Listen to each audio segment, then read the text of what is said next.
Hey, amazing fans! Welcome to another relaxing moment with VIVA'S stories. Before we dive into the drama, don't forget to subscribe, smash that like button, and share your thoughts in the comments. Your support means the world to us. Now, grab a seat, sit back, relax, and let's journey into the story together. The phone rang at exactly 12:03 a.m. Mara Lennox jolted awake, her hand instinctively fumbling for the device on the nightstand. The digital clock glared red, an omen of bad news. Who calls after midnight unless it's something terrible? Hello. Her voice was rough with sleep. Mrs. Lennox? The voice was male, level, and unsettlingly calm. This is Dr. Seth Callan from Harborview General. Your daughter, Rhea Lennox, has been admitted. She was found unconscious downtown. No identification except for her phone. Mara sat up straight. Her heart clamped shut. Rhea? Is she okay? She's stable, but unresponsive. I'd advise you come immediately. There was something in the doctor's tone. Not urgency. Not concern. Something clinical. Detached. Like a man too used to secrets. Was she attacked? Marist. What happened to her? The pause. She collapsed. That's all I'm permitted to say over the phone. The line went dead. For a full 5 seconds, Mara just stared into the dark, her thoughts a storm of dread. Rhea, bright, brave Rhea, was in a hospital bed alone. Mara threw off the covers, grabbed her coat, and moved quickly, quietly. She paused outside the children's room. Kael, Luma, and Jory were asleep in a heap of tangled limbs. She wanted to wake them. Hold them. But no. This would be quick. She'd be back before dawn. She locked the door behind her. The wind outside howled as if the night itself sensed something had shifted. The old grandfather clock in the hallway ticked past 1 a.m. Kael stirred first. The analytical one. He always slept lightly, a boy with gears constantly spinning in his mind. "Where's Mom?" he whispered, blinking at the dim glow of the nightlight. Luma sat up next, her hair a wild halo. "She's not in bed?" "No," Kael said. "And her keys are gone." Jory's eyes fluttered open. His voice was a whisper. "Did she leave us?" "Don't be dumb," Luma shot back, though not unkindly. "She probably went out for milk or something." "At 1 in the morning?" Kael muttered. Silence fell over them. Jory grabbed his stuffed fox and clutched it tight. "Check the front door," Kael instructed. Luma obeyed, tiptoeing through the creaky hallway. Locked from the outside. She took the car. Jory sniffled. What if something happened to Rhea? The name hung in the air like a ghost. Kael stood tall. "We wait an hour. If she doesn't come back, we go find Grandma." "Grandma's halfway across the city," Luma hissed. "We'll figure it out," Kael said. "Together." They didn't sleep. Instead, they packed peanut butter sandwiches, juice boxes, and 3 flashlights into a backpack. Just in case. Jory slipped into the kitchen, a sheet of paper clutched in his hand. With shaky fingers, he scribbled 3 stick figures holding hands, one with spiky hair, Kael, one with a ponytail, Luma, and one small and round, himself. At the top, he wrote in blocky letters, "We went to find you." He stuck it to the fridge with a smiley magnet. Luma looked over his shoulder. "It's perfect." Kael handed out flashlights. "No noise. No running. Stay together." They slipped into jackets, shoes too big and socks mismatched. The wind slapped their faces the second they opened the door. Ember Lane was dark, lit only by the amber hum of distant streetlights. "Ready?" "Kill it." Luma nodded. Jory clutched both their hands. And just like that, they disappeared into the night. Ember Lane had always been strange. The old cobbled road curved through parts of the city long forgotten, half-raised houses with boarded-up windows, rusted playgrounds, and fences wrapped in ivy like the forest had started taking it all back. The children walked in a tight line, Kael leading with a flashlight beam sweeping the sidewalk. "We should stay off the main road," Kael said. "There might be people." "What kind of people?" Jory asked. "The kind who don't like questions," Luma muttered. They passed a house with wind chimes that jingled despite the still air. The curtain twitched. A narrow alley led into a garden overgrown with wild lavender and moss. Jory gasped. A fox sat on a stone wall, watching them. Not scared. Not curious. Just observant. It's just an animal, Kael whispered. I like him, Jory whispered back. He's orange like my fox. Come on, Luma said, tugging them forward. If we get to Main Street, we can figure out a bus or something. But we don't have money, Jory said. Kael nodded. We don't need money. Just logic. The wind blew again. This time, it carried a sound, faint music. Harmonica. Jazzy eerie. And someone singing. Little ones run when the fire is near. But truth walks quiet and never in fear. They followed it. The music led them to an underpass near the old tram station. There sat a man with tangled dreadlocks and a harmonica, his fingers nimble and eyes glazed like he was somewhere else entirely. You lost? He asked without looking up. Kael stepped forward. We're trying to get to Westbridge. To our grandma's. The man laughed, low and amused. Westbridge? That's a long way for small feet. Luma crossed her arms. We're not small.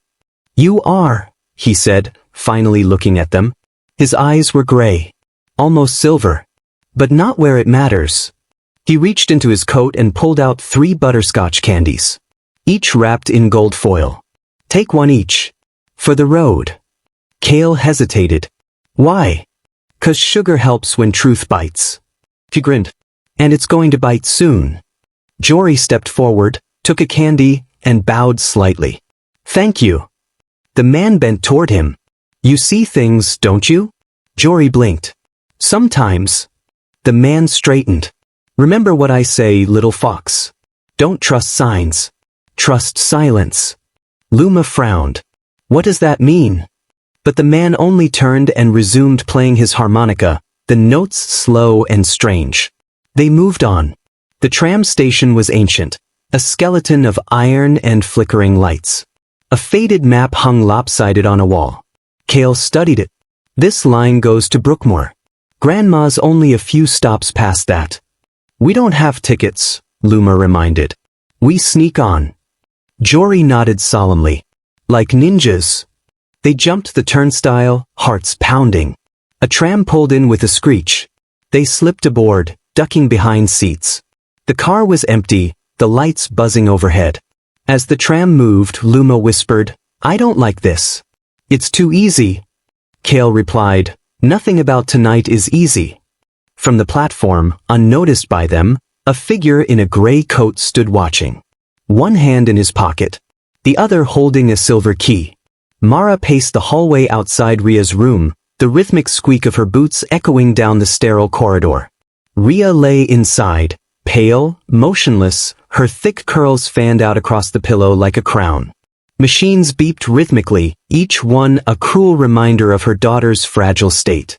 Dr. Callan stood beside her with that same unnerving calm. No head trauma. No physical injuries.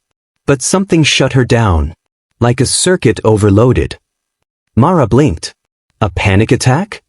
Callan tilted his head. If only it were that simple. He handed her a sealed plastic bag. She had this with her.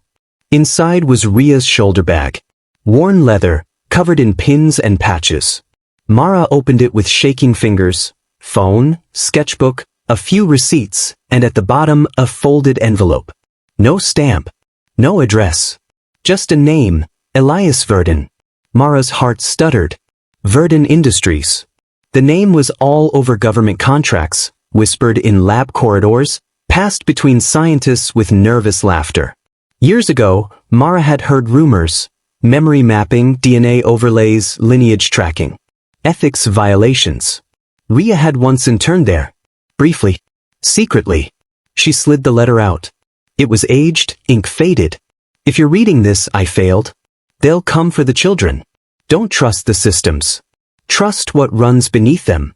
The rest had been smudged beyond legibility. Mara's eyes narrowed. What had Rhea gotten herself into? And what had she been hiding? Detective Nova Quinn was already on her 3rd cup of coffee when the footage arrived. The report came in as an Amber Alert. 3 children, Last seen near Ember Lane. Ages 6 to 9. Siblings. No forced entry. No signs of struggle. Nova frowned at the stills pulled from traffic cams. There they were, Kael leading, Luma scanning the horizon, Jory clutching a stuffed fox. All walking like they had a purpose. She leaned forward. The next frame showed them hopping onto a city tram. No adults in sight. Then came the image that made her blood run cold. A man. Just one frame. Watching them from the platform. His face mostly obscured by shadow, but something about him screamed not right. She zoomed in. Gray coat. A silver pin on the lapel. Like an emblem. Or insignia. Her phone buzzed. Quinn, she snapped. The voice on the other end was soft. You're on the triplets, aren't you? She stiffened. Who is this? You're wasting time chasing shadows, the voice said. If you want answers, look into Project Ember. The line went dead. Nova stared at the phone, her reflection warped in the black screen. Project Ember? That case had been buried 6 years ago. She opened a drawer, found the red file labeled E-Class, restricted access, and started reading.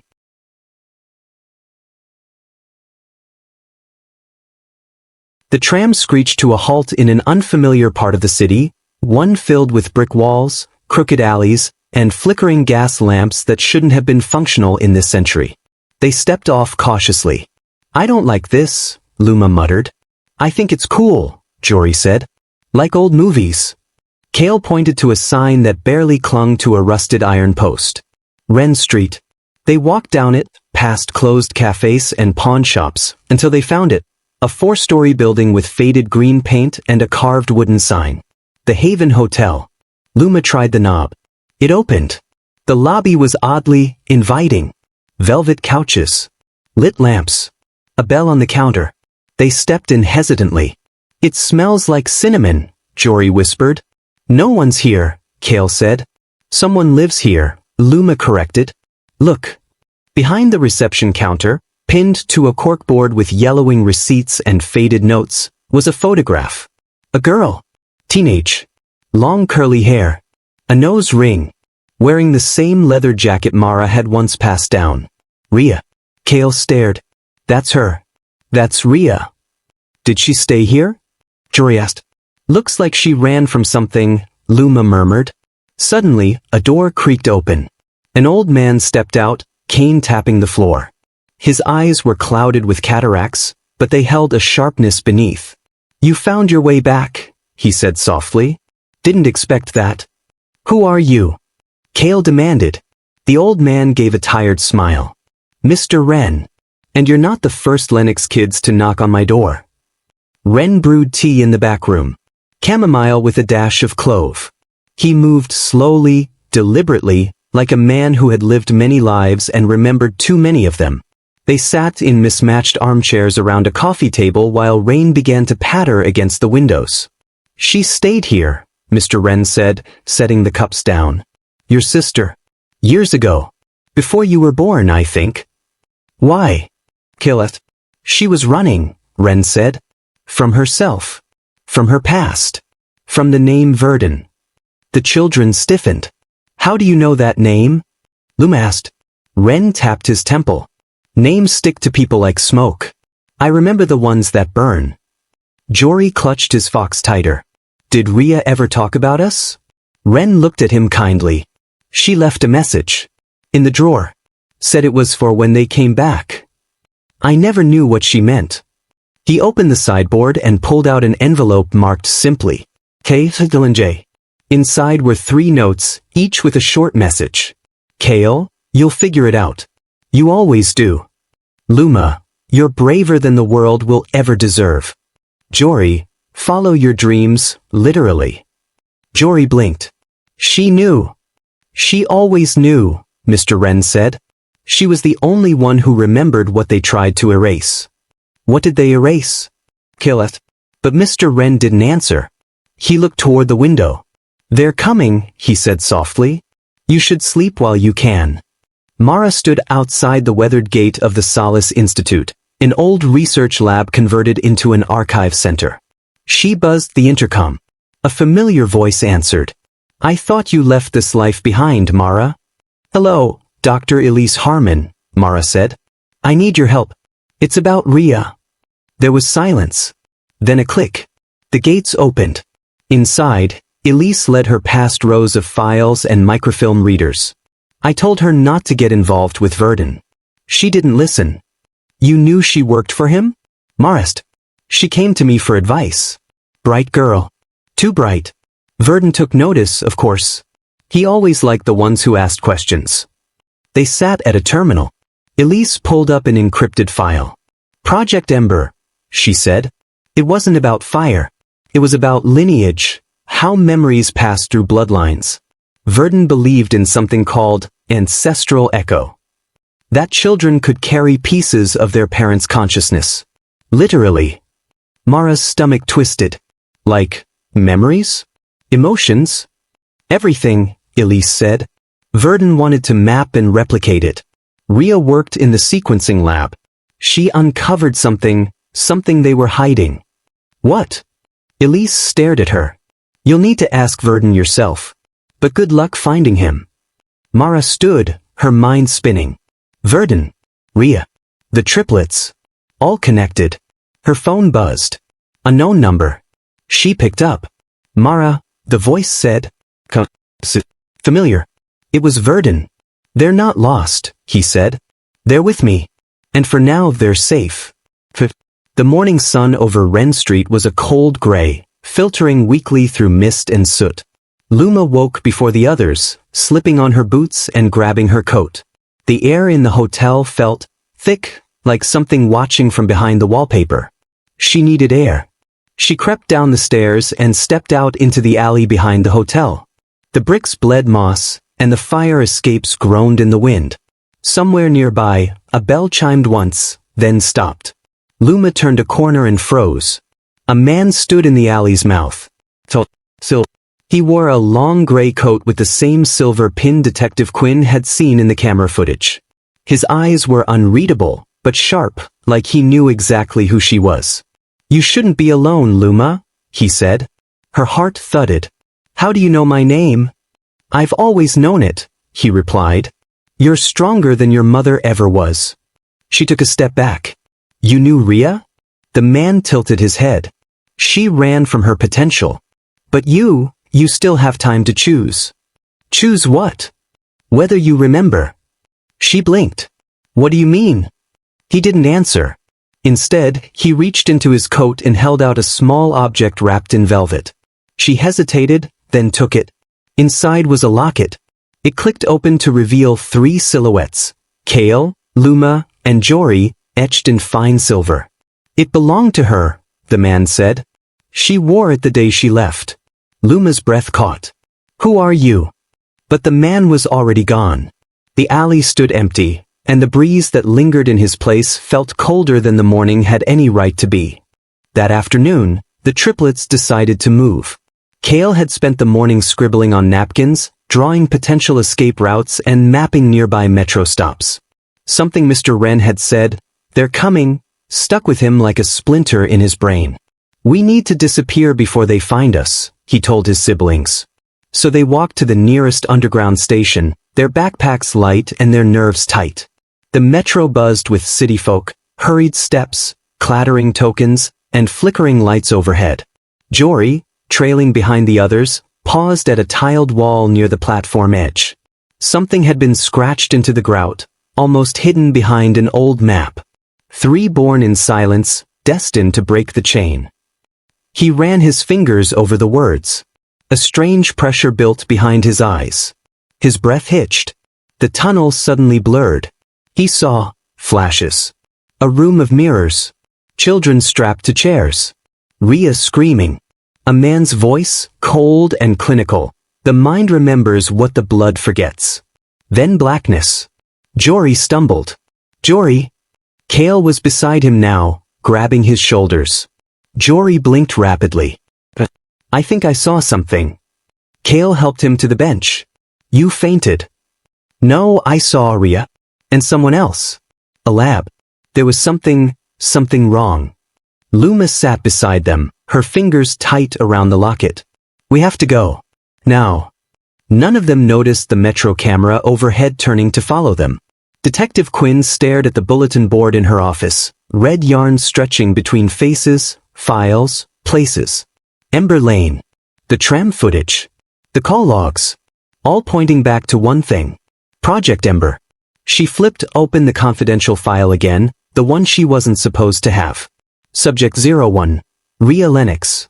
Intern turned whistleblower. Last seen attempting to breach Verdan Industries' internal servers. Disappeared 6 years ago. Reappeared in hospital coma. Triplets were born shortly after. Quinn's eyes narrowed. Why had no one made the connection before? Verdan's research wasn't just about memory, it was about inheritance. Not property or wealth, but neurological inheritance. Imprinted cognition. Transferred trauma. She dug deeper. Hidden within the file was a single scanned image of a lab report. Tri-subject viability achieved. Phase 3 aborted due to ethical constraints. Subject are terminated. Terminated? But Rhea was alive. Which meant Verdan had lied to someone powerful enough to cover it all up. Quinn's phone buzzed. Blocked number. Quinn. You're too close, the voice said. Walk away or be silenced. This time Quinn smiled coldly. Too late. She hung up and grabbed her coat. It was near midnight when Rhea opened her eyes. The nurse monitoring her nearly dropped her clipboard. Monitors spiked, heart rate, brain activity, oxygen levels. It was like something had reanimated her from the inside. Mara, the nurse called. Mara came running, hope blazing across her face. Rhea! She dropped to the bedside, grabbing her daughter's hand. But Rhea didn't squeeze back. She stared at Mara like she was looking through her, eyes vacant. Yeah, it's me. Rhea blinked slowly. Her lips moved cracked and dry. Verdan. Mara's stomach plummeted. You're safe now. He can't. Where are they? Rhea rasped. The kids? They're alive. They're okay. Rhea tried to sit up, but winced. No. They can't be out there. He'll find them. Who? Verdan. But Rhea didn't answer. She was already drifting back into unconsciousness, her last words barely audible. He knows the sequence. He'll activate them. Mara held her hand tightly. Whatever this sequence was, it sounded like a trigger. A clock was ticking. The next day, Mara stepped out of Rhea's room for 5 minutes. When she returned, a man in a charcoal suit stood at the foot of the bed, hands folded. A surgical calm radiated from him, but his presence filled the room like smoke. She recognized him instantly. Dr. Elias Verdan. You shouldn't be here, Mara snapped. You have no right. Verdan turned slowly. I've come to offer peace. Peace, she hissed. You experimented on my daughter. You disappeared her for 6 years. And now you want peace. Verdan didn't flinch. They were never yours to protect. Mara stepped forward, trembling with fury. Where are my grandchildren? With me. Under care. Safe from the very people who made them targets. Where? She demanded. Verdan reached into his coat and handed her a device, small, flat, like a black mirror. It powered on with a tap. A live feed played. The children in a spacious, sterile room. Kael pacing. Luma staring out a window. Jory drawing on the floor. They're unharmed. Monitored. We've ensured they don't trigger prematurely. Trigger. Verdan's voice was ice. They are more than children, Mara. They are carriers of preserved lineage. Genetic memories. Inherited abilities. Your daughter's rebellion almost ruined the research, but the subjects, your triplets, were viable. They deserve to understand what they are. They are children, not lab rats, Mara snarled. Verdan took a step closer. And yet they hold the key to our species' evolution. Imagine memories carried over generations. No more war. No more lost knowledge. The past alive in the present. You're insane. Verdan didn't deny it. He simply smiled. Take time. We can work together. Or, they disappear again. He dropped the device on the bed and walked out without a backward glance. Mara stood frozen, the echo of his words slithering around her like vines. She knew one thing. She would burn the world down before letting him have them. Kael sat cross-legged in the corner of the sterile room, his eyes scanning every camera, every vent, every possible weak point. The others thought he was sulking. He wasn't. He was planning. I counted the rotations, he whispered to Luma, who sat nearby pretending to braid Jory's hair. The lights flicker every 87 seconds. Power grid reboot. We have 4 seconds of blind time. That's when we run? Luma whispered. No. That's when we steal. He showed her a napkin with a diagram scrawled in pencil, the layout of their floor, based on what little he'd glimpsed when guards came in and out. Luma tapped the drawing. What's this symbol? A keypad. Controls the magnetic locks on the east side. It's where they wheel in food trays. Jory, sensing the tension, looked up. What if they catch us? We make them remember who we are, he said. Luma pulled out the locket the tall man had given her. Inside, she'd slipped a tiny folded paper, Rhea's photo from the hotel. I'm not going to let them erase her again, she said. Later that night, during the flicker, Luma snuck into the hallway and yanked the service phone from its wall hook. In those 4 seconds, she hit speed dial and pressed it to her ear. The voice on the other end answered. Detective Quinn. Rain lashed the windshield as Mara's car sped up the winding road. Clocktower Hill rose in the distance, its skeletal frames silhouetted by lightning. A place forgotten by the city. A place Rhea had written about once in a coded letter Mara had nearly tossed out. If anything happens, go where time once stood still. Now she understood. She wasn't alone.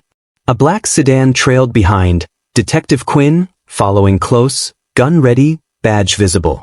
I got their call, Quinn had said minutes ago. A girl's voice.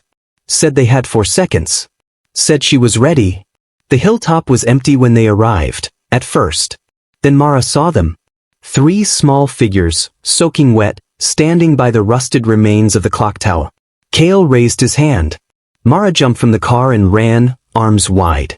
They collided in an embrace too big for words. Luma buried her face in Mara's neck. Jory clung to her hand like it was a lifeline. But Kael's voice broke the moment. He's here. Verdan's black van pulled up behind them. The door opened. He stepped out, pristine, unbothered by the storm. I asked you to wait, Mara, he said. You don't give orders anymore, she replied, shielding the children. I'm not here to hurt them. I came to offer a chance to fulfill their potential. Quinn approached, gun drawn. You're done, Verdan. We have files. Witnesses. Testimonies. Verdan didn't flinch. Truth means nothing without context. Without understanding why I did this. He turned to the children. You deserve to know. And then Rhea's voice cut through the storm. You mean they deserve to be owned? Rhea wheeled herself forward, her hospital gown replaced with a borrowed coat and scarf. She looked frail, but fire blazed in her eyes. Verdan blinked. Rhea. She laughed bitterly. You didn't think I'd come? That I'd stay in bed while you tried to rewrite our history? He took a step toward her. You don't understand what I've built. What they represent. A generation born not just from DNA, but from legacy. They can carry everything forward. Our failures. Our knowledge. Our hope. They're not vessels, Rhea spat. They're people. Verdan looked to the children. You've already felt it, haven't you? The dreams. The messages. The strange memories that aren't yours. That's your inheritance. Jory stepped behind Mara. They hurt, he whispered. Rhea pulled a flash drive from her coat. I stole this the day I ran. The files you thought you erased. They prove everything. You used me. You used them. Verdan's calm cracked. You're betraying your own bloodline. No, she said. I'm saving it. Quinn took the drive, slipping it into a reader. Live footage fed to her phone. Documents, diagrams, test subjects. Project Ember. Human trials. Memory resequencing. Genetic manipulation. She looked at him. You're finished. And then came the final blow. A helicopter's spotlight swept over the hill. Media. Police. Rhea had leaked the data just before leaving the hospital. Verdan's expression didn't change, but his hands twitched. I should have terminated Phase 3, he muttered. Kael stepped forward. We terminated you. Police swarmed the hill. Verdan stood silently as he was handcuffed, his final look not one of fear, but calculation. Another will continue, he said as they dragged him toward the van. Rhea turned to Mara and the kids. I'm sorry, she whispered, for everything I couldn't stop. You came back, Mara said. That's all that matters. Luma took Rhea's hand. You're our mom. Jory added softly, and we remember now. Kael pulled something from his jacket, Verdan's silver pin. He dropped this. I thought we should give it to someone who knows what it means. Rhea took it and looked at the clock tower. I do. And now the world will too. The media released the story that night. Verdan Industries fell like a house of cards. Whistleblowers surfaced. Names were named. Survivors of Project Ember came forward. The children were returned to Mara's custody. But something lingered. At night, the triplets still dreamed. Sometimes of Rhea. Sometimes of a man they'd never met. Sometimes of lives they weren't sure had ever been theirs, but felt true just the same. 2 months later, a morning sun warmed Ember Lane for the first time in weeks. Mara stood at the mailbox of her home, a published memoir in her hand. The Children of Ember Lane, by Mara Lennox. The first chapter read, We thought we were just a family, but we were more. A truth buried beneath silence. And when that silence was broken, the world trembled.